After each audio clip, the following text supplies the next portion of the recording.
Assalamu alaikum. Islamic Motivation Dinjon and Dinjon Bangla is our official channel. Visit our description box and pin command to buy some Islamic products. Thank you.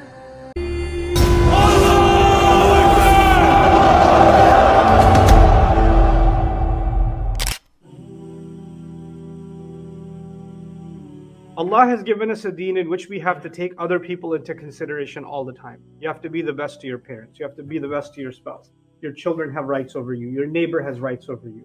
You have to say salam to your Muslim brother. So consideration for other people and being mindful of other people is a huge part of our deen. But there is a component of our deen in which you have to pretend nobody exists. Nobody matters. Not even my parents, not my loved ones. In fact, even my own personal feelings don't even matter. What is that one teaching? Allah Azza wa Jalla says, "Man ihtada fa innama yahtadi li nafsihi." Whoever is going to commit to guidance is only doing so for their own benefit. You see, we have to take a lot of social matters into consideration when we make any other decision, even if you leave Islam on the side. When you are going to consider, for your son or your daughter, you're considering a proposal for marriage, you're looking at the family, you're looking at what this one's going to say, what that one's going to say. Are people going to raise a finger? What's our reputation going to be like? People consider social phenomena. What kind of gifts are we going to give? What kind of car should we get? What kind of neighborhood should we live in? What information should we tell people, not tell people? We're always thinking about the perception others are going to have of us. For some people, it plays a huge part in virtually every decision that they make. Sometimes you have to make a decision and you think twice about, what are my kids going to think? What is my wife going to think? What's the husband going to think? What are my parents going to think before I make this choice? Whether it's a financial decision, an education decision, any other kind of decision. But there's a certain set of decisions in which Allah has expected you and me to do something. Allah has decreed that certain kind of money is haram. And you already know what it is. You don't need an exhaustive explanation on what kind of earnings are haram. Allah has already explained certain kinds of food is haram. Allah has already made clear certain kinds of actions are haram. Certain kinds of environments are not acceptable. They violate this deen. So you and I already know, because the list of things that are prohibited is very small and is also very clear. There's no confusion about what's wrong in this deen. And everything that's wrong has been elaborated without any doubt. It's not complicated. And it's not complicated because this deen is supposed to be for all of humanity. So it's pretty straightforward. But sometimes our family, society, people's pressure, whatever it may be, other human beings start impacting our decision, and we start bending our commitment to what is right because it will offend someone else. In those kinds of moments, the thing that Allah is teaching us, the mindset that Allah is teaching us is very powerful. I have to pretend that no one else is around. It's just me and Allah. And He expects me to live by certain kinds of guidance, and I'm going to do this entirely for myself. When I obey Allah, it is entirely selfish. It has nothing to do with anyone else. No one's feelings matter. No one's anger matters. My own preferences don't matter. My culture doesn't matter. What country I come from doesn't matter. Somebody's going to think I'm loyal. Somebody's going to think I'm disloyal. None of that. All of that gets erased because it's just me and Allah. It's just me and Allah. That's the only reason I'm following this guidance. That doesn't mean that I get to be ruthless and inconsiderate to others. But no one gets to compromise what I know to be right and wrong with my Rabb. And if somebody wants to get upset with me, well and good. Let them be upset. My Rabb is not angry with me. My Rabb is not upset with me. A lot of times, because we are now in a social media kind of environment, people are expressing their personal lives, they're broadcasting personal things about themselves like they've never done before. People want to publish what they're eating, or what they felt that day, or how they woke up, or what they worked with. Like, nobody used to care or really be concerned with any of this, but now we need to broadcast virtually every part of our lives to others, right? And in that broadcast kind of environment, there's a new kind of discussion that's taking place. There's a new kind of thought process that has emerged. And what is that thought process? I used to pray, I used to be good, I used to do this, this, and this, but then, these Muslims, they hurt my feelings. Or this community, they did this, this, this to me. Or these people talk to me in this way, and I don't want anything to do with these people. That's why I don't pray anymore. Or that's why I don't want to be anywhere around these people anymore. These people who act like they obey Allah, these women that are wearing hijab, and these people that have big long beards, I've seen what they're really like. I know what kind of criminals they are in business, and I know the kinds of cruelties they do in their family. They're a bunch of hypocrites. I don't want to even look like them. I don't want to be like them. I don't want to be associated with them. That's why I distance myself from any such practice that makes me look like I'm one of them. I belong in their gang. I don't want anything to do with them. I'm so turned off by their hypocrisy. I'm so turned off by their ignorance, that I just want to disassociate myself with them. You see, in this thought process, there's a fundamental problem. You can hate somebody all you want. You could even have valid criticisms of people that pretend to be religious. All of that's fine. And in many cases, I might even agree with you. But that's not the point. Anything that our Deen tells us, that Allah tells you to do, if somebody else made you feel good or somebody else made you feel bad, it has nothing to do with you and your Rabb. Nothing. Man ihtada فَإِنَّمَا يَهْتَدِي لِنَفْسِهِ. Whoever followed and committed themselves to guidance did so for their own self. No one else can be a part of your decision process. No one else. No scars from anyone else. No trauma from anyone else. No hurt feelings from anyone else. They don't matter because that's your relationship with another human being. This ayah is telling us that when it comes to Allah's guidance, every decision that has to do with Allah's revelation has to be separated from what people say and do, for better or for worse, out of resentment or out of love. Doesn't matter. They don't get to be part of that equation. And then he says, وَمَنْ ضَلَّ فَإِنَّمَا يَضِلُّ عَلَيْهَا. He reinforces it because of that person. Because of my brother, that's why I drink. Because of my uncle, that's why I do this, and this. There's a because of someone else, I disobey Allah. See that thought process? You get to point at somebody else and then justify not your relationship with them, but you get to justify your messed up relationship with Allah. And Allah removes this from the equation. Somebody wronged you, that's valid. You know what's not valid? That you as a result get to disobey your Rabb. And if whoever wants to be misled that way, wants to hide behind that excuse, whoever wants to do that, what do you imagine is going to happen on Judgment Day? That you're going to come in front of Allah and say, Ya Allah, yeah, I know I had a drinking problem, but it's my cousin's fault. You know what he did to me. That's why I'm this way. It's his fault. It's her fault. It's my mom's fault. It's my aunt's fault. It's my friend's fault. It's my company's fault. They did this to me. They pushed me into this. You think Allah is going to just take your sin off of your head and put it on them? That's how Judgment Day works. وَمَنْ ضَلَّ فَإِنَّمَا يَضِلُّ عَلَيْهَا. And whoever has gone the wrong way, who's ever gone off the far end, they've only done so against their own selves. وَلَا تَزِرُ وَازِرَةٌ وِزْرَ أُخْرَى. And no one that carries any burden. Listen to these words. I pray you and I internalize these words. No one that carries any burden is going to be carrying the burden of anyone else. There's young people in the audience today. I can tell you, if your parents never told you that you're responsible, if your parents never nagged you to pray or stay away from haram things and all that stuff, whether they do or not, whether you think that's annoying or not, whether they never said a single word to you, you're still responsible. Allah has made every human being intelligent enough, smart enough, capable enough to find the right way themselves.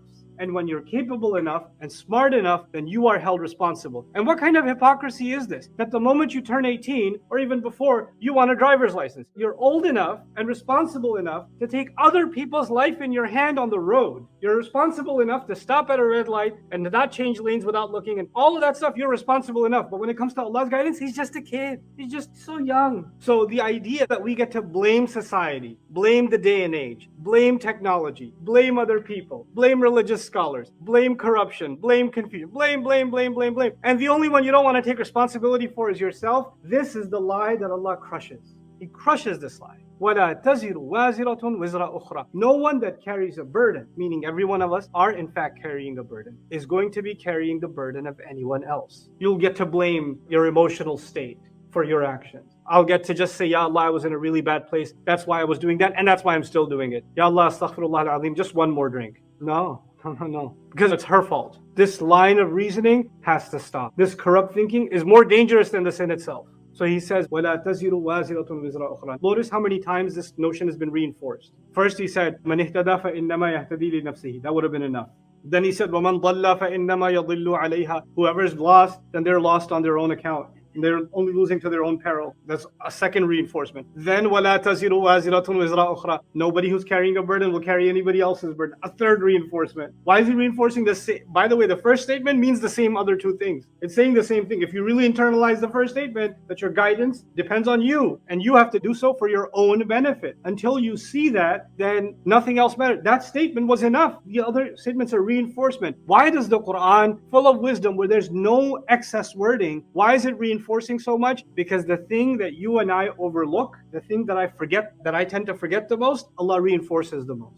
The thing that's easily forgotten is the one that's hammered in more. That's why taqwa is talked about so much in the Quran. Over 200 times taqwa is being talked about. Why? Because you and I lose sight of it very quickly, right? So this is why this needs to be drilled in your head and mind. We enjoy a great deal of independence today that maybe the history of humanity has never seen. What do I mean by that? Even if you're like living at home with your parents or with family and you're not financially independent, you have a device that gives you access to the entire world and to virtually anything. You're constantly in a position to make whatever choice you want. With your mind, with your eyes, with your tongue, with your hands, you're able to make whatever choices you want. You have access to everything. And choice is a huge responsibility. But it doesn't feel that way when you don't see the consequences of your choices. When you just say whatever you feel like, you type up whatever you feel like, you blurt out whatever you feel like, you browse whatever you feel like. You don't feel like there's any consequence to your choices. I don't feel like it because it's split-second decisions. Quick hit of the endorphins, right? You just get a quick hit, you get a quick, dopamine high, and then you move on to the next hit, right? And if we don't realize that this is going to lead us down a very dark path,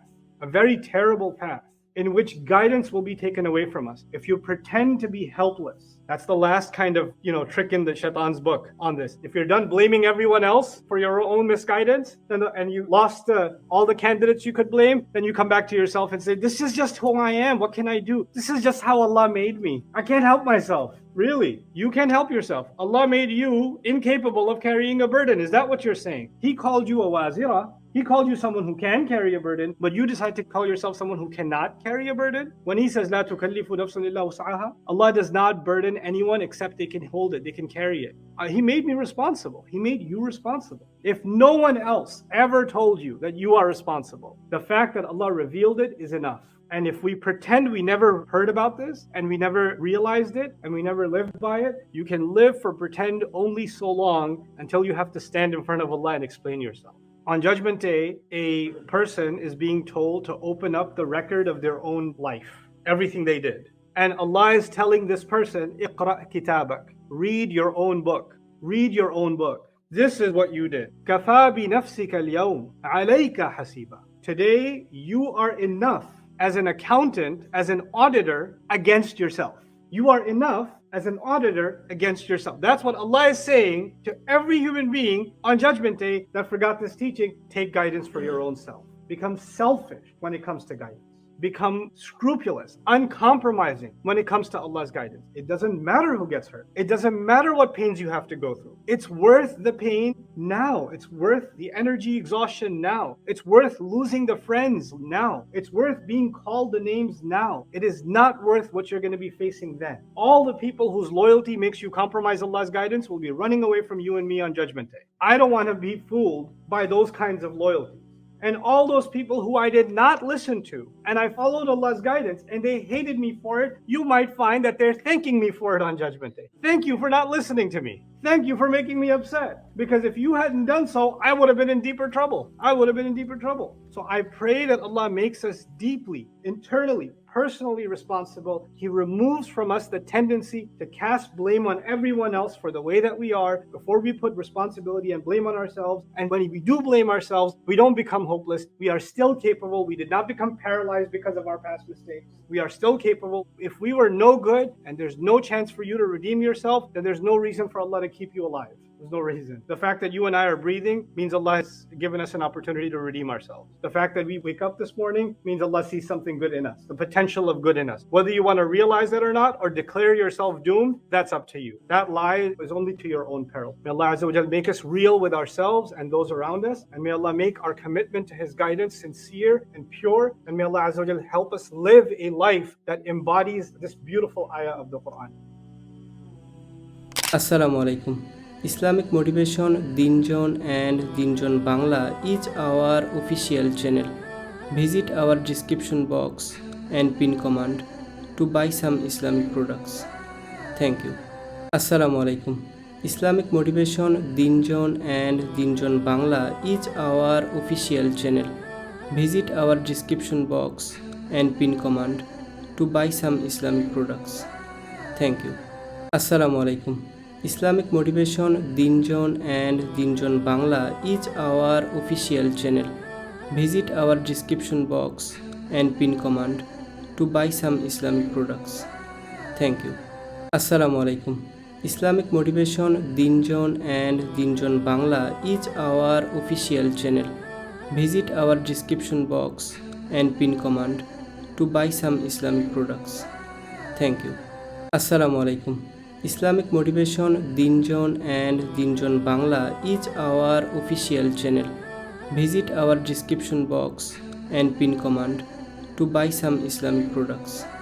Thank you.